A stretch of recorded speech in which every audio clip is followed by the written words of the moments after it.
मोहतरम नाजरीन कराम, अस्सलाम वालेकुम। नाजरीन, आज की वीडियो में बताया जाएगा कि जब हमारे नबी सल्लल्लाहु अलैहि वसल्लम की वलादत बासादत हुई तो गिरदो पेश में क्या क्या हैरत अंगेज मोजज़ात हुए। आज की वीडियो बहुत इंपॉर्टेंट है, इसको कहीं से भी स्किप ना कीजिएगा। नाजरीन, आप सल्लल्लाहु अलैहि वसल्लम की पैदाइश पर काबा की दीवार से आने वाली आवाज ने क्या कहा, काबा में ज़िलज़िला क्यों आया और कितने दिन रहा, आपकी पैदाइश पर किस बादशाह के महल के 14 स्तून गिर पड़े, फारस के चश्मों का पानी क्यों सूख गया, शैतान अपनी पूरी जिंदगी में कितनी बार और क्यों चीखा, शैतान ने जब सितारों को गिरते देखा तो अपने लश्कर से क्या कहा। इन सब सवालात के जवाबात के लिए वीडियो को एंड तक जरूर देखिएगा। नाजरीन, वहाब बिन मनबा कहते हैं कि हजरत ईसा अलैहिस्सलाम पैदा हुए थे तो दुनिया के तमाम बुत मुंह के बल गिर गए थे और हुजूर अकरम सल्लल्लाहु अलैहि वसल्लम जब अपनी वालदा की शिकमे अतहर में आए तब भी तमाम बुत गिरे थे और जब आप सल्लल्लाहु अलैहि वसल्लम ने जन्म लिया तब भी तमाम बुत गिर गए थे। हजरत अब्दुल मुत्तलिब से रवायत है कि मैं काबे में था, अचानक मैंने देखा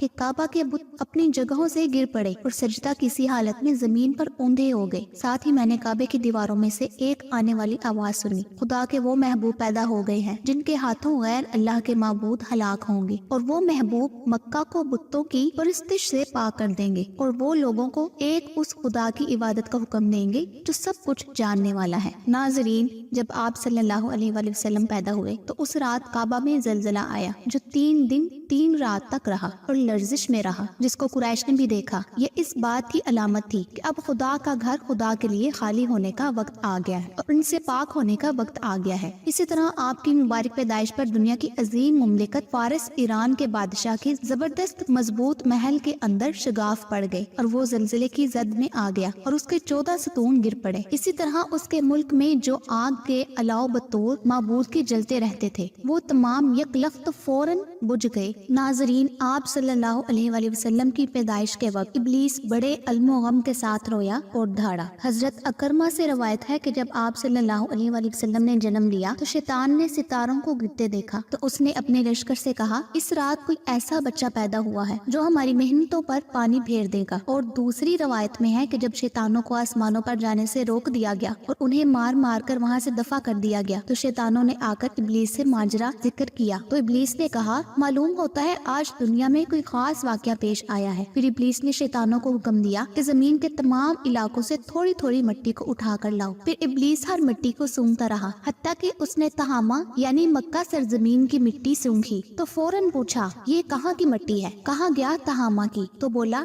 यहाँ कोई नई बात हुई है। पादरियों और राहबों को भी हज़रत सल्लल्लाहु अलैहि वसल्लम की वलादत की खबर थी। चुनांचे हजरत हसन इब्ने साबित से रवायत है कि मैं हज़रत सल्लल्लाहु अलैहि वसल्लम की वलादत के वक्त 7-8 साल का लड़का था और होशो हवास से था। मैंने उस जमाने में यसरब में एक सुबह को किसी यहूदी को देखा कि वो ऊंचे टीले पर चढ़कर चीख चीख कर यहूदियों को पुकार रहा है, जिससे यहूदी लोग उसके गिर्द जमा हो गए और पूछा, तुझे क्या हो गया? कहा, अहमद का सितारा तुलू हो गया है और उसके साथ साथ वो आज रात आ गए हैं, क्योंकि बास कदीम कुतुब में रसूलुल्लाह सल्लल्लाहु अलैहि वसल्लम की पैदाइश की रात उस सितारे का तुलू बतौर इलामत के दर्ज था। अलगर्ज हुजूर अकरम सल्लल्लाहु अलैहि वसल्लम की पैदाइश पर पूरे आलम में चहल पहल और रोशनी हो गई थी और हजरत आमना ने भी बहुत सी बातें मुलाहिजा की थी और जब जनाब अब्दुल मुत्तलिब उनके पास आए तो आमना ने सारी खबरें उनको दी जिनको इख्तिसार के पेश नजर तर्क किया जाता है। फिर हजरत अब्दुल मुत्तलिब आप सल्लल्लाहु अलैहि वसल्लम को गोद में ले जाकर काबा मुकद्दस गए और अल्लाह से दुआ की और उसका शुक्र बजा लाए और वापस आकर मुकद्दस गोद के हवाले कर दिया। फिर हजरत आमना दूध पिलाने की खिदमत के मुतालिक गौर व फिक्र फरमाने लगी। नाजरीन, उम्मीद करती हूँ कि आपको मेरी आज की वीडियो बहुत पसंद आई होगी। अगर वीडियो अच्छी लगी है तो अपने दोस्तों के साथ भी शेयर जरूर कीजिएगा। अल्लाह आप सबका हामी और नासिर हो।